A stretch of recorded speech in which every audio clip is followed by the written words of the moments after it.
So today I'm joined with the lovely Levi. She is the owner of the Mummy Physio. Welcome to the podcast, Levi. How are you? Yeah, good, thank you. Good. Thanks for having me. It's really been looking forward to this episode actually, because I think a lot of us struggle with our pelvic floors and, especially after having a baby. So I think this episode is going to be well received. So let's start off by getting to know you yourself. If you can give us a little bit of a background on you. Yeah, so I'm Levi. I own a company called the Mummy Physio in Brighton and Hove. I've been in women's health now for just over 5 years, but been qualified as a physio for 8 years.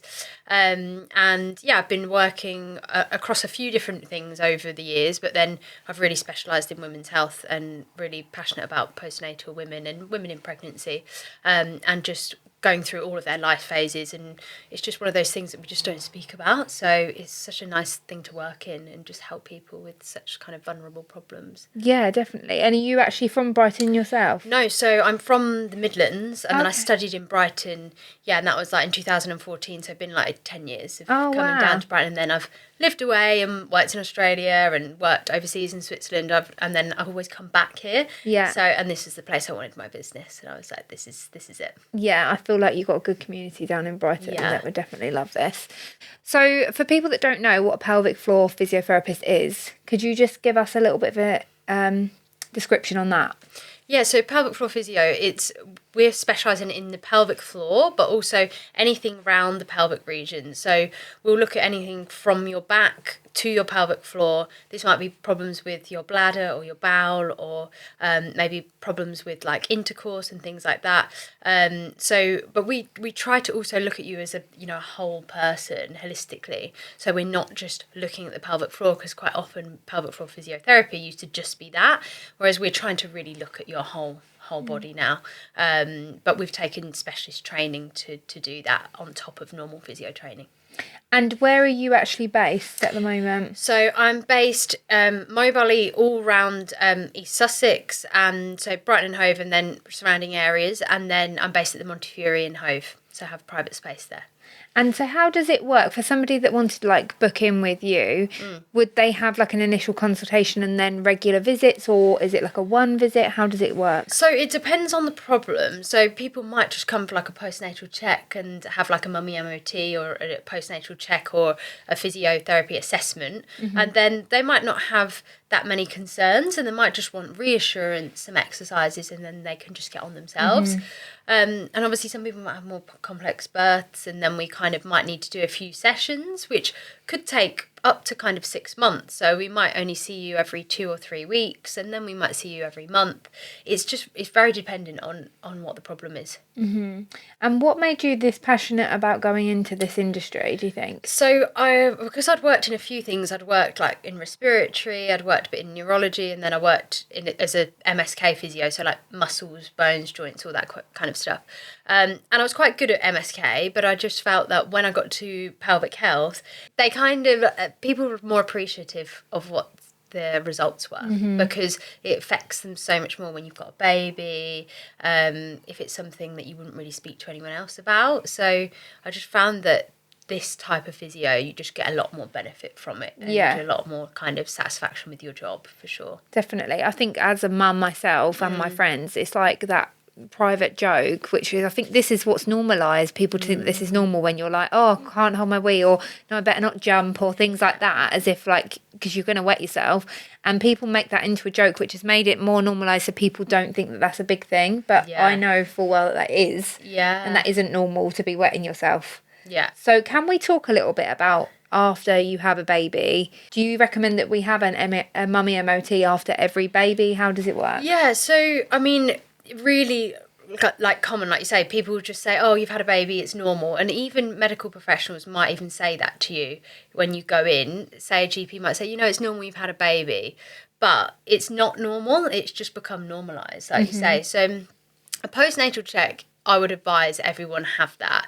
That should be available for everyone on the NHS, but because it just is a bit of a postcode lottery, you don't know, in Brighton, they might have space for you, but if you don't have a significant problem or a tear, you might not be able to be seen. So coming after every baby, I would advise to make sure that we're not missing anything like a prolapse, because it's not always the problems then, it might be the problems like 20 or 30 years later in the menopause. Oh, wow. So yeah, I find that having that check is really important just for your peace of mind. And then we might assess you and just say everything's fine, so you can just get on and rehab.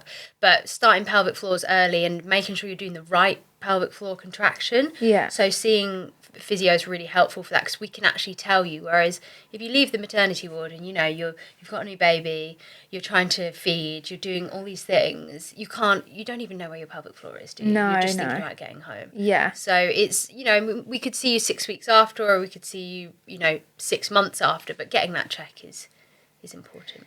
For people that don't know, what is included in a mummy MOT? So the mummy MOT is trademarked, and it's any physio that's done specialist training. So we will look at everything. So from your head to your toes. So it'll be your neck, your shoulders, everything you need.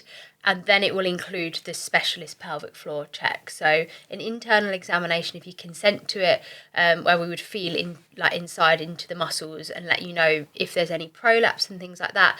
We also do a screen of like exercise, return to exercise, so things like running.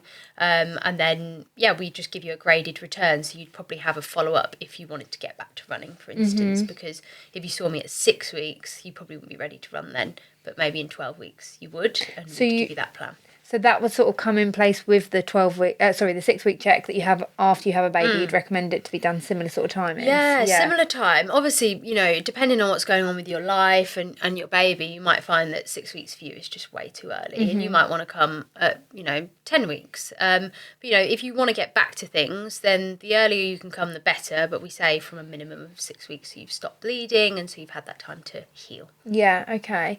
And let's talk about prolapses. How common are they? So after having a baby, around 30 to 40% of people will have a prolapse. Wow. Yeah.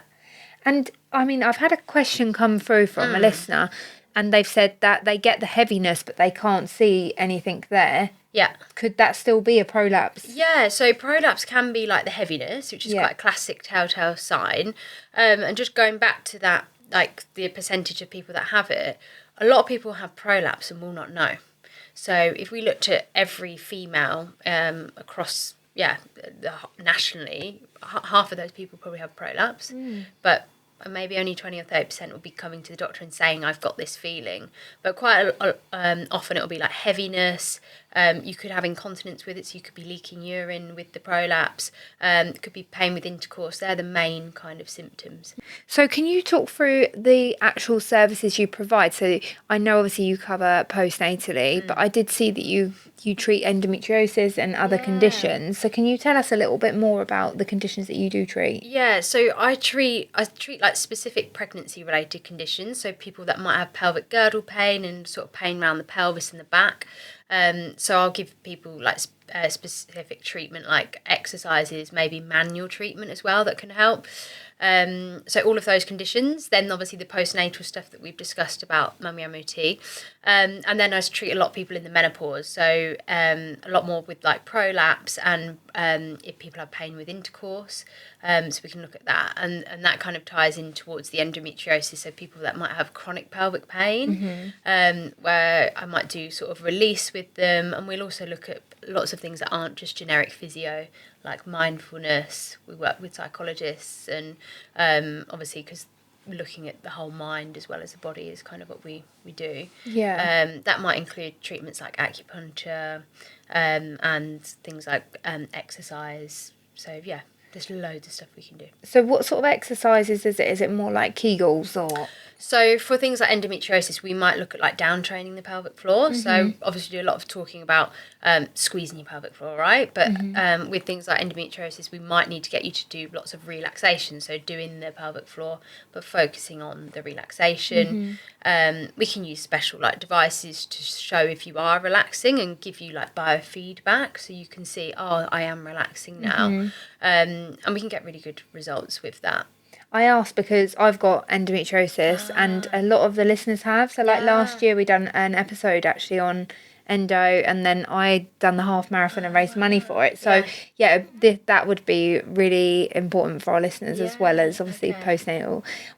Do you see people like before they have a baby as well? Yeah, so I'll see people potentially before, mainly if they have problems, but I also do like a pregnancy MOT, which I kind of got when I worked in Australia, because in Australia they're kind of a bit more proactive than the UK. And I think it's more because it's probably privatised, and they're just much more about prevention rather than just treating the problem. Yeah. And so in a pregnancy like MOT, I'll have a look at like birth prep, so making sure you know what like positions might help with your birth, and then I also do a pelvic floor check then, which can be really helpful, because obviously if you have a traumatic birth and then I ask you to do pelvic floor, we might not be able to get you to squeeze that then, and then you didn't know what it was like before. So I think a lot of it's like prevention before trying to cure, after a traumatic birth. I think that when I gave birth to my daughter, I just got myself naturally in a position like where gravity would sort of take place. When I had my son, they were putting like a hot compress down below.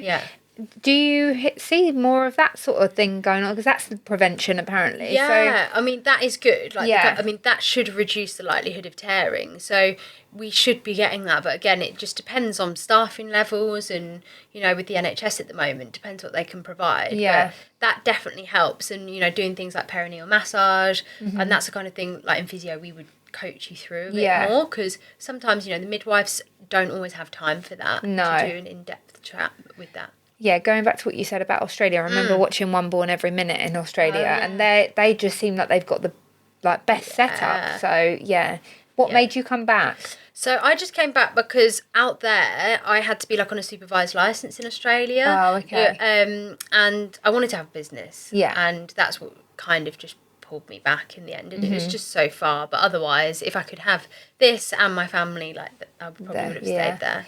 And so going into, obviously, where you're working at the moment, at the Montifiore, is that just private based, or do they get referred through the NHS to you there? So the Montifiore is just private, so we don't take any NHS patients there, unfortunately. But in the local area, you can self-refer to physio if you need that, and if you meet the inclusion criteria, you can see a pelvic hopefully they're physio. going to come to you anyway. Yeah. So let's really hope. Okay, can you tell me a little bit about diastasis and the treatment for that you would recommend? Yeah, so for that we would normally like assess someone postnatally. So everyone will have some separation or like a stretching of the tummy muscles in the third trimester. So everyone will have that diastasis in the third trimester. When we get to postnatally, we would normally check the centre line, and then we would give people specific exercises. So a lot of people used to think, you can't do like sit-ups, and very cautious about doing anything after. There's a lot of evidence now that we don't need to worry about that, and we need to get women strong again. There's so much out there where people are just not loaded enough, they're not given enough exercise, and then they're left with this separation of the abs their whole life. Whereas if you come and see physio, we can give you like Pilates exercises, and then we can build up a plan like strength and conditioning, and hopefully bring those muscles back together, or to a point where it's not limiting you. Yeah. Pilates, that's a really good exercise to do postnatally as well, isn't it? Yeah, so Pilates is really good because it will work like your pelvic floor and your core, like your cylinder basically. So it does everything that you need, and I recommend like everyone goes to Pilates after having a baby. Yeah. Like come and see a physio, and then I do Pilates privately, but also loads of Pilates instructors. Oh, you do as well? Yeah. Oh, okay. So how long have you been doing that? So I've been doing that for like pretty much since I qualified, for like 8 years. And that was one of my drivers to kind of go into women's health, because it was so much about pelvic floor in that. And then it just naturally, I started seeing like pregnant women, and started seeing a lot more, women's health. Oh, okay, cool. I've just started reformer Pilates, actually. You? Oh, it's a workout, isn't it? Yeah, I've just done normal Pilates before, but this seems like a bit, out there. It's intense. So I've got a few questions here from some of our listeners. So somebody said that they're pretty sure that they've got a prolapse. They've been too embarrassed to go to the GP about it. Would you recommend that they go to a GP as their first point of call, or come straight directly to somebody that deals with that every day, like a physio like yourself? So to be honest, it's completely up to you and what you can access. Like we know in the NHS it can be so hard to get to a GP sometimes. we advise you can go to the GP initially to have that medical check, and then if they say yes, you have a prolapse, you can come and see us. But you also can come to me or a physio by self-referral. So as long as we will screen for any red flags, anything that we think is not right, and if we're concerned, we will make you see your GP. But you can just self-refer, because we can manage prolapse a lot of the time better in this kind of setting than just in the GP.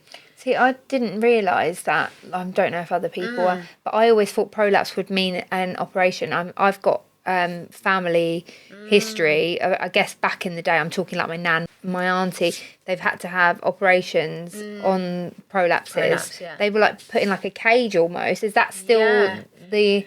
So with prolapse, like, it depends on how severe it is. So with physio, you know, we can do things to a limit, right? We can improve things to, if it's not too severe. So if we can see it at the entrance, and it's not coming further past that, then we can tend to manage it well with physio and maybe a pessary, like one of the silicone devices that you put in, and it will like push the prolapse into the right place. Okay. And that's obviously not huge intervention, right? And you would do your pelvic floors. But if it goes past that, then that's when I work with the gynaecologist privately, and we would maybe try physio for a bit if it's not too severe, and then if it doesn't improve it, then for 3 months, then we would have a look at operating if that's something you want. Yeah. But it has to be, you have to think, the thing is, prolapse, it has to be symptomatic, because a lot of the time people have them and we have to be careful not to operate on them unless we need to, because it could cause incontinence and other problems. Yeah, I was just about to ask actually on that note. Surgery seems like quite drastic, really, especially if you're going to go on to have other children as well, because if you've had that, does that then interfere? Yeah, so when you have another one? A lot of gynecologists will advise people not to have surgery if they haven't completed their family. So it's one of those things to think about, because you know you don't want to have a surgery and then it will be undone potentially by another delivery. So we always advise that generally, but there's obviously other things that we could do in between if the prolapse was bothering you. With that's why physio can be really, really good. And I know you touched on giving birth when you see people before they have a baby. What positions do you recommend? So a bit like you said for yourself, when you have gravity, you want gravity to help you, right? So obviously in a lot of films and things, people are just laying on their back. That is not an optimal position to give birth. Like squatting can be really helpful on the toilet, just and making sure you've got like gravity to help you. So using things like, you know, the slings and your partner helping with that. They're the stuff that we'll advise. And has anyone come to you that's like left it really, like years and years, they've left it untreated and it's been manageable after they've had their sessions with you? Yeah, with prolapse. Sorry. Yeah, so some people might wait years and then they come to us and they can get results. So it's never too late in pelvic health. So a lot of people think, oh, I never came after my first, now this is my second or my third, I'm here now and I've got time. Is it too late? It's never too late. We see people in their 60s or their 70s coming for problems. So it's never too late to start like taking care of your pelvic health. Why do you think it is that people do not come? Is it the embarrassment? Well, I think it's the embarrassment. On average, it takes someone 7 years to seek help with a physio, like a pelvic floor specialist, or even a gynecologist. They put it off for so long because of the embarrassment. They think it might go. And I think, especially if you have children, you're busy.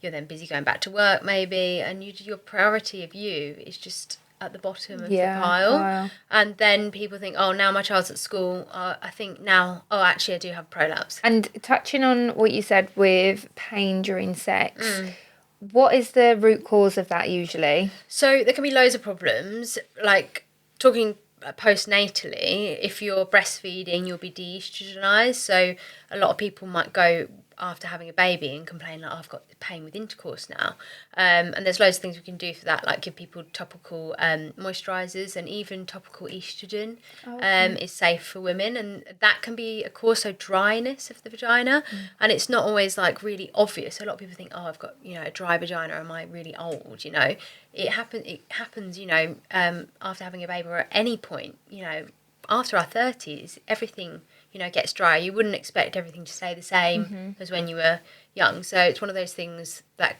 can be a cause. The other thing can be like hypertonicity. So the pelvic floor can be really tight. And that's where we'd work on like down training the pelvic floor, stretches, yoga. Is that where you've got yourself so uptight as well? Yeah. Because I know, like, after I had a baby, I was like, oh, don't come near me, because you're just so scared, especially if you've had a bad birth or if you've got stitches or... And that's where the whole kind of holistic approach comes. Like, we're looking at the pelvic floor, but also, you know, how are your stress levels? How's your relationship? How is, you know, the time for yourself to allow your nervous system to, like, calm down? And just, not to put too much pressure on yourself as well. I think there's so much in the media, isn't there? You know, rush, do this, get back to this. And everybody's so individual. I literally saw on this Facebook group called, like, One Mum to Another, and somebody put on there that they've just given birth, like 2 months ago, and they're pregnant again, and I was like, oh god, how have you let him come anywhere near you again? Because like, to me that's scary, but again, like you say, I was probably uptight and no, everybody is so different. So you can't put a time scale on it anyway, really, can you? What do you see your most common thing coming into clinic?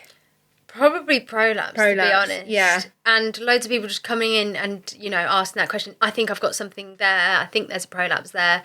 I see a lot of that, and a lot of kind of just general actual, like, aches and pains after having children. Like, I see lots of things with, like, we call it decurvins, but pain around the thumb. So, like, with all the breastfeeding, pushing the pram, can get chronic pain around those areas. So, although I treat, like, pelvic areas, I also treat all of those kinds of aches and pains. Yeah, that's actually really true, I guess, with positioning baby, feeding baby, and never being able to, like, stop with that. So we can help with that, but it's really hard because it's, you know, it's like a marathon, isn't it, for those first few years, and you just can't stop. And is there anything we can do prenatally to stop having a prolapse beforehand? So the main things to prevent a prolapse are to do your pelvic floors, to make sure that your strength is strong all around your pelvis and your entire body, preventing things like constipation. Obviously, in pregnancy, that can get worse, and then that can cause it. And maintaining a good healthy weight when you can, because anything that puts too much pressure on those organs can cause descent. So prolapse is any organ, so it could be bladder, uterus, or the bowel, any of them. It's quite common to see a bowel prolapse, actually, and that might cause you problems like constipation and things like that.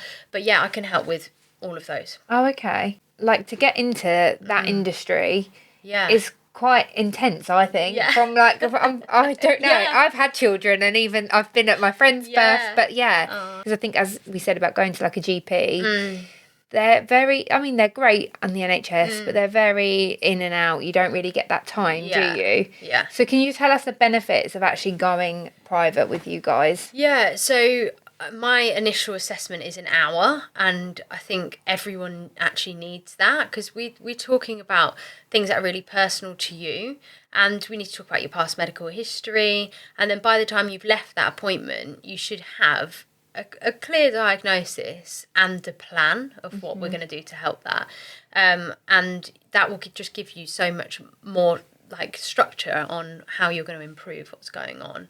So I think it's definitely worth the investment doing, like, an hour assessment. Yeah, definitely. You can't really diagnose that within a 5-minute GP, can you? Exactly. And the GPs are great for what they can do, but they're general practitioners, and, you know, some of them might be trained in women's health, but some of them might not. And so it's knowing when they need to refer on, and that we're here.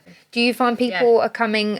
that people that come to you at the clinic are a different clientele to the ones that want you at home? Is it more that they're too embarrassed, or...? No, just whatever, really. I think a lot of it depends on, like, because in Brighton, loads of people don't have childcare. And so if they've got to then bring baby on a bus to the Montifiore, they're just like, that is not ideal. So it's more people that just don't have anyone to help them with the little ones. So, but generally they're about, the same. So somebody said...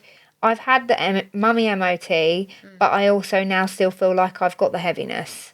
So if they've already gone through that, but they've still got the heaviness, what would you recommend? So I would recommend anyone that's had any postnatal check, so whether it's been a mummy MOT or just a general standard pelvic floor check, and you're still getting symptoms, come back and get a second opinion from someone else to start with, or go back to your initial practitioner and say, look, I think things have got worse again, or they're not improved, and see if anything has changed.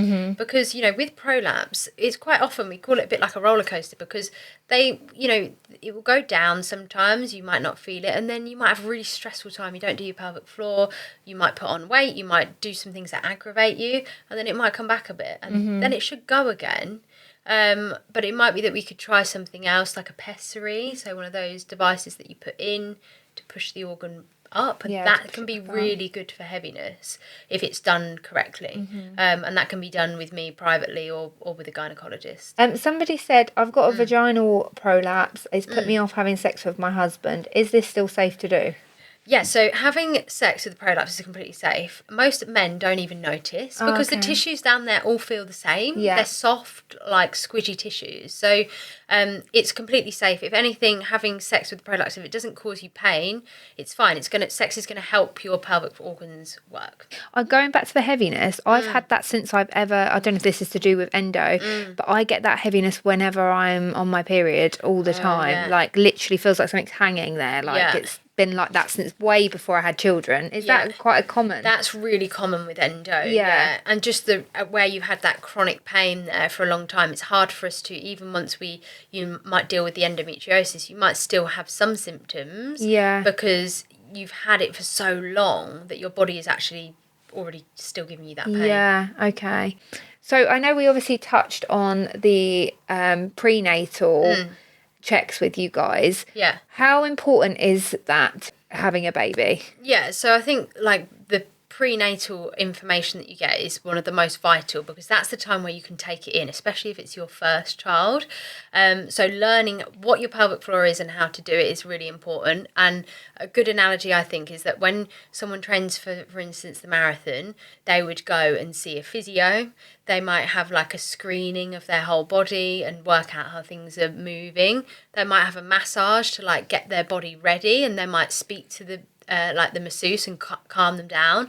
And that should be the same in pregnancy. You should have that time like with a physio, or even with someone like your midwife, that time to really decompress and ask the questions. I think that's the thing that we're missing, like, and it's one of the biggest things of your entire life, giving birth. So true. I mean, even in like the NCT, we get given all this information about how the baby's going to be, but I don't think they really prep you for that, for giving birth. I mean, you go to your midwife appointment for a birthing plan, and I'm like, that is like the wrong terminology, because so many women feel let down by their birthing plan because it doesn't ever work out the way. Well, I would say 9 times out of 10 it never works out the way you planned it. So I think if you stress yourself out about it needs to go this way and it doesn't work out like that, then 100% you're left with this horrible feeling afterwards. And then again, if you have all of this prep beforehand, even down to like I gave birth like this, and then like on my like up against the bed basically. And for me, I knew that from the first go. So the second time I was like, okay, that's what I need to do. But nobody told me that. I don't know why. It's like natural instinct. That was took over. in yourself, you knew. Yeah, but they should be telling people this, and even like mental health as well. That should be spoken about beforehand, and like prepping for those feelings, because nobody told me that on day 3 you feel really, really low, and it's because your hormones really, really drop. So there's like so many things that should be covered that aren't. So I definitely think coming and having a chat with you beforehand and after is going to be greatly beneficial. Do you still see people, like after they've had stitches and stuff? I mean, like, I know there's this thing about, if you haven't had stitches then it must be big down there and blah blah blah. There's this common thing that gets said. That's not the case, is it? No, not at all. Like, we see, some people might have an episiotomy, or they might have a tear and then they have stitches. If they do or they don't, it doesn't make any difference to that area. I mean, if people have more interventions like forceps, we might find that sometimes the tissues might widen a bit, but that's why we need to work a little bit more with the pelvic floor. And we can help with all of that.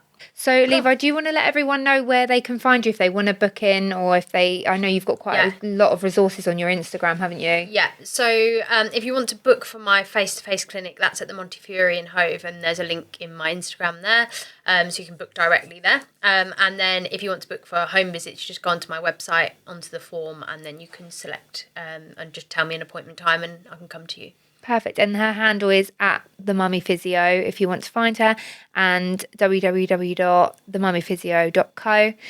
Guys, make sure that you're following on Instagram, TikTok and YouTube at Mamahood, the podcast, and we will see you same time next week. Love you. Bye.